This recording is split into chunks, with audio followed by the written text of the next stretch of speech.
I'm Jake. I'm the co-founder and CEO of General Assembly. Welcome to my presentation. It appears that using the PowerPoint version, so we have a bit of a font catastrophe here, but that's okay. You'll just have to believe that we're more on brand in real life than this. So most of you know General Assembly in some capacity. That's probably why you're in this room. And we got our start in 2010 by building courses 3-month in length, part-time and full-time, to help people upgrade in their existing career or transition careers entirely. And we've had, obviously, a ton of growth since then. We are in 17 cities with physical locations. We have 50,000 alumni of our 3-month programs. We've touched over 500,000 people in one of our campuses or on one of our online programs. But what I'm going to talk about a little bit today is the other stuff that GA does, because I think in a lot of ways I believe what has been sort of now termed the coding bootcamp space was just a ticket to entry to where we're trying to build and what we're trying to do, and where we see a lot of exciting growth in the future. So I don't even remember the next slide here. Is there a next slide? No, that's it. Okay. So couple things. GA, we always were telling a story about connecting education to employment, solving the skills gap in all its permutations. But a few things that people that sort of have given this context and, frankly, trends that we've seen over the last few years. Number one, at this stage, we are over 45% employer pay in terms of our revenue breakdown, and only 55% consumer pay. I believe that trend will continue, and we're certainly seeing a lot of signs that that's where it's going. We are not just coding. In our consumer business, and this is actually just consumer, but if you add in enterprise, it's even more distributed. Coding is less than half of what we do, and in some measures is less than a third of what we do. We've seen UX design grow rapidly over the last few years to be almost the same size as coding across all our different divisions. And we see a lot of action in data and marketing, and frankly things that we haven't even announced or launched yet. The other piece is that although we started offline, and we believe very much that there are pieces like Tom that you cannot crop dust in industry. Similarly, online only is a very difficult path to go when you're trying to transform somebody's skills. Not only are the dynamics around customer acquisition in an online marketplace very difficult, but it's very difficult to get retention and really skill acquisition and generate meaningful outcomes. So we are today 70% offline still and 30% online in our delivery. My guess is by the end of the year that will be closer to 50-50. And over the next few years, we will be seeing much more of a mix. Now, we believe in the blended future, and we will never be going fully online, but there are lots of opportunities to enhance the student experience, use software in meaningful ways to change the dynamic of how students learn, how they transform, and how we maintain in contact with them before their learning journey and after. Okay, so the way I see this and the way I see what we are doing, it's really two sides of a market. This is a marketplace around employers and individuals in a lot of different dynamics. And so, in that way, we have different value propositions for each, but they all come together. And while consumer sort of got us to this place, what we're seeing the growth is employer pay in all its variations, including consumers coming to us but getting reimbursed by their employer. All right. So what is the consumer value prop, and why is that important? Well, we started with return on investment, and we stick with return on investment as the core value proposition. Learning is not the product. Learning is the means to the end. The end is meaningful transformation of your economic opportunities. And so we talk about ROI, we talk about upgrading your career. We have made a lot of investments to make sure that our modality options are as flexible as the needs of the individuals who come to us are various. And we make sure we have a lot of different little software elements already around what we do, including Dash, which is a free learn-to-code tool that has been used in schools all over the world. It's very great for us. But also asynchronous with a mentor learning, and of course our global network of instructors and alumni and campuses. On the employer side, our employer value prop is all about it's sort of the full life cycle of talent management. It starts with who are you going to source and how are you going to know that you can get enough people in the right timeline to fill the seats in your IT organizations, your data organizations, and so on. How do you assess them? And I'll get a little bit more to that. How do you know who you're bringing in? And how do you know where your team is today? And of course, training, which is something we've done with employers since almost the very beginning and have worked with incredible brands. But we're seeing activity there at a whole different level. And I'll be giving a talk tomorrow about what I see there. I think the headline there is that training budgets are turning into recruiting budgets. And it involves a 10x change of the kind of dollars that you're talking about with large corporations. You know, I talked about offline versus online. Both are incredibly important. I think the offline creates the brand, the value proposition, the confidence from employers or individuals that you can actually get to the outcome that you promise. Online is great for margins and scale, but frankly, I think the best thing is that it's also very meaningful in terms of what it looks like in terms of student experience, being able to come in and out, being able to take less time out of your job or out of your life. One of the things I always like to talk about is that, you know, for as much as we talk about tuition cost as a big cost of education, opportunity cost is as big of a cost to these individuals. It's whether it's living expenses, it's everything that goes along with taking time out of your job or your life to learn something new in an immersive way. And you know, making things shorter not only decreases the cost of your delivery of your instructor time and things like that, it also increases opportunity costs, which I think is more and more meaningful to today's student. And it's even more meaningful when you talk about in an employer context. You know, there's a lot of talk about outcomes placement rates. And I'll be honest, those are frankly pretty easy to achieve depending on how you staff it and how much resources you put against it and what kind of curriculum you've built.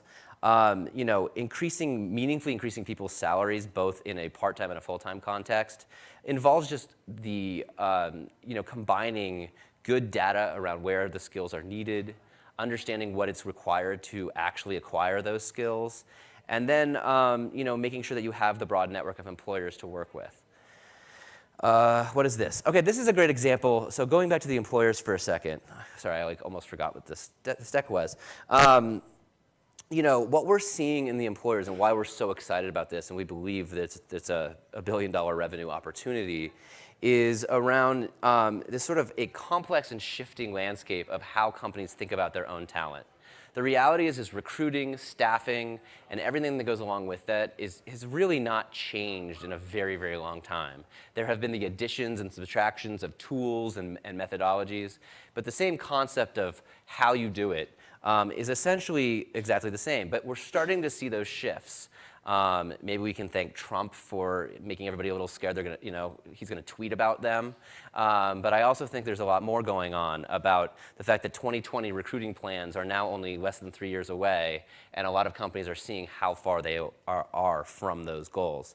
But what we see is that by having these multiple different value propositions at different parts of the talent life cycle, we are able to sort of have a much broader conversation about the real pain points inside these companies and how we might solve them. And it's in those sort of omni-channel conversations about bringing new people in, about radically reskilling the people they have, about a lifelong learning strategy for the people that are doing just fine, we can start to build sort of a larger solution that, you know, takes advantage of our resources, whether it's the software and the multiple different modalities that you can consume training, but also the broad network that we've built in the meantime. The other piece that I don't talk a lot about because we're still very much in beta on is around the idea of assessing and creating real credentials. And this is not bullshit badging. This is not some sort of mile wide, inch deep, 3 multiple choice question assessment platform. We are trying to build meaningful credential platform only for the disciplines that we believe are in high demand. And our vision for the future is really to own and monitor and manage these credentials, whose real source of accreditation is going to be the buy-in of the employers that we've recruited to use them. And so far, we've had very good success to date, bringing employers on to give us feedback on our early editions. We've started to see real meaningful use in some of our assessments on our road to credentialing, including we just crossed a meaningful milestone in that we have 10,000 marketing professionals from everywhere from sort of mid to large scale corporations who have taken our digital marketing assessment, and that data becomes the sort of both a great entree to conversations inside the companies, but also becomes the backbone of a credential where you can actually tell the story of what skills are needed at what level in the organization.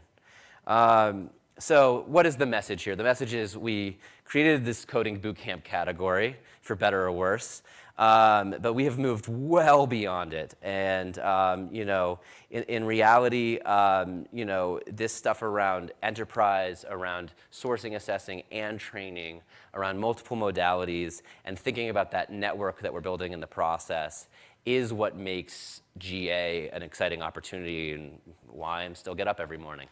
So, and I think another way that we've showed this, these slides are don't make any sense in the order I put them in, I'm sorry. I think another really key point is that, for all the government chatter, at least in the previous administration, but at the state and local level, as well as with, progressive thought leading corporations and other nonprofits, one of the abilities we have because of our scale, because of our reach, because of the way we think, is to really try to push the envelope on how we can think about workforce development, skills acquisition, education financing and funding, and we're working even more on some interesting models there.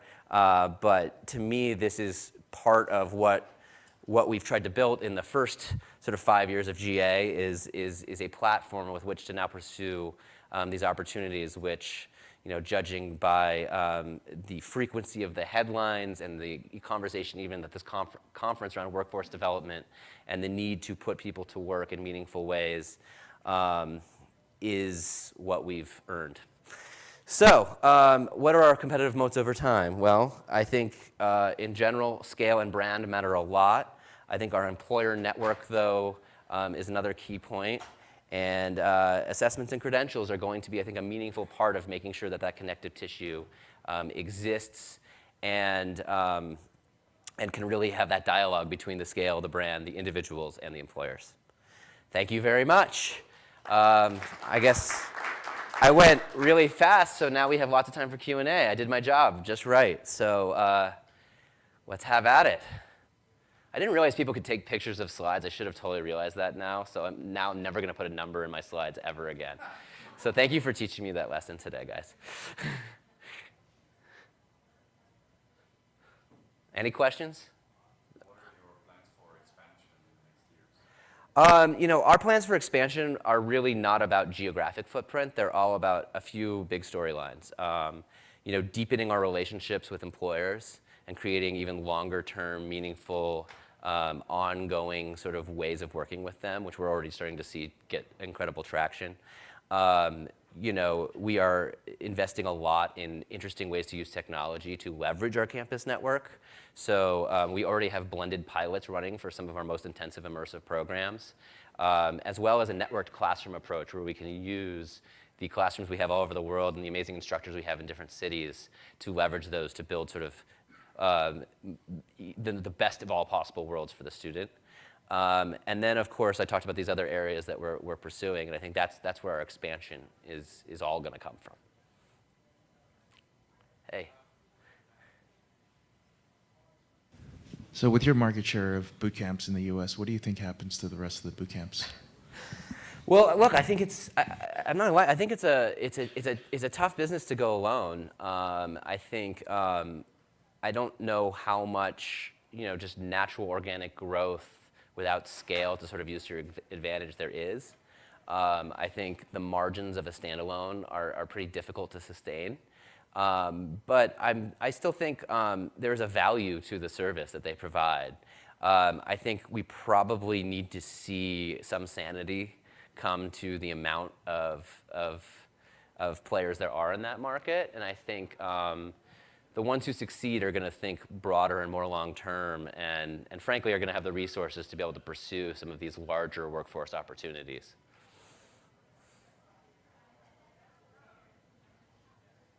Where do you see the opportunity for GA or other coding boot camps to address the opportunity divide? So individuals that maybe have not completed college, they're kind of stuck, disconnected. Where do you see that being addressed? Yeah, so look, I think first off, we do some incredible work. That last slide was a lot of stuff on it, but like around market leadership. But we've done some incredible programs. We built a code bridge program in partnership with Perscolis that I got to tell you, I went to the graduation. I was like in tears half the time. It was just an amazing story of giving people who came from the Bronx and barely had high school degrees to like be able to participate in our program and not only just do okay, they succeeded wildly. That's pretty nice, but those things are on sort of a micro scale, at least in the scheme of things. I think it really comes down to a couple things. What are the jobs? You have to be able to train not only for sexy tech jobs in the big cities, right? So you have to be able to have a model that can sustain an ROI on sub $45,000 a year jobs, and then you need to be able to deliver on that and have employers waiting on the other end. I think where all of that sort of comes down to is who's going to pay for it, because the ROIs start to get worse the lower down the ladder you go, right? So the people who need the most help, typically that's where we say, oh, online can solve the cost problem and things like that. These are people who need more intermediation, more support. Our Code Bridge program is an extra 6 weeks on top of our immersive. That's why it works. It's not cheaper, it's more expensive. I do think, and that's all done with philanthropic help right now and government help. I think, the challenge is you run headlong into a government financing model. I think you run into all the same problems that we've seen for years. What I believe in is in the employer pay model. But to do that requires a lot of advocacy work, which we are aggressively engaging in, about getting employers not just to understand their role in creating this ecosystem in a positive way, but understanding why it makes actually really good business sense for them. Because that's the reason they're going to do it. There's no free lunch.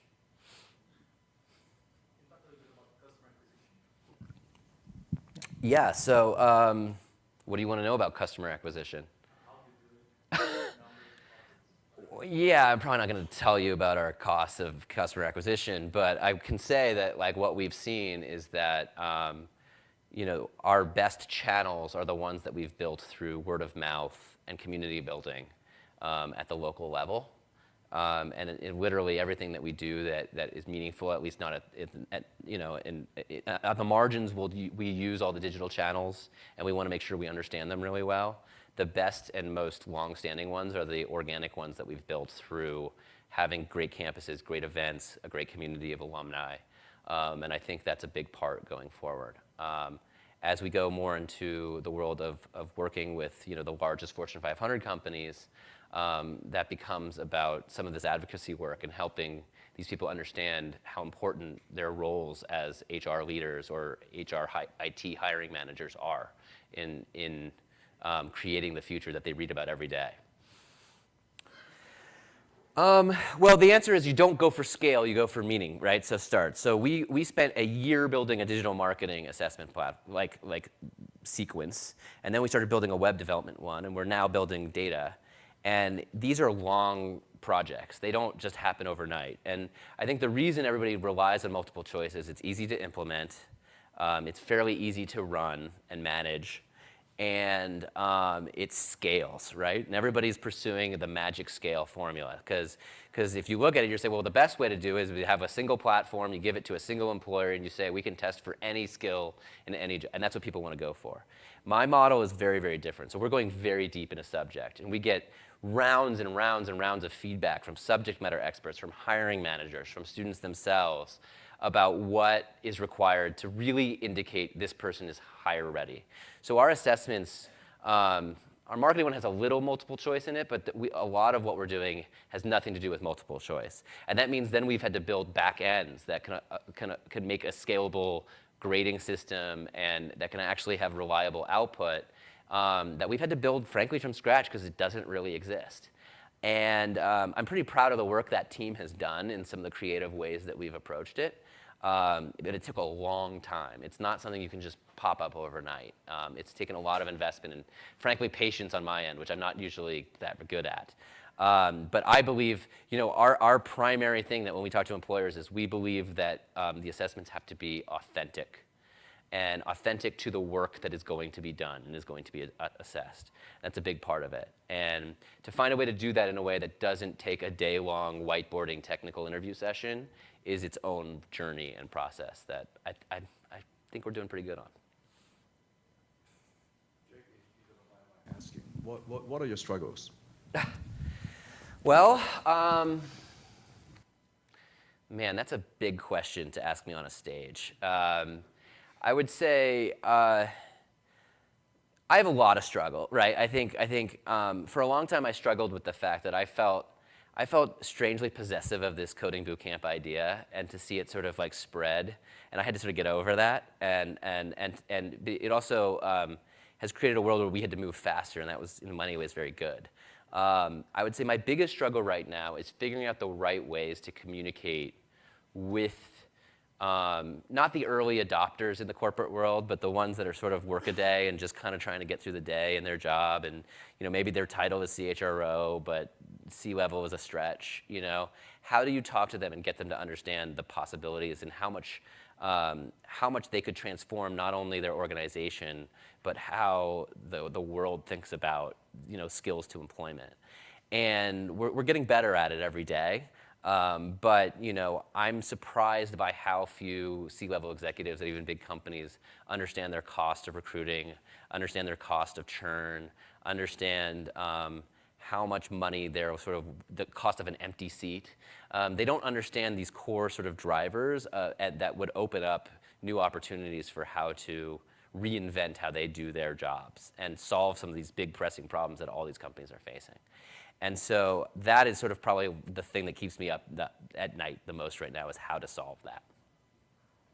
We're doing a lot, and fortunately they're more and more every day. We went from probably like 10 companies who kind of got it to now 100. They've been sort of forced down that road, but how do I believe that it's going to be 500 and 1,000? That's the journey that I'm on.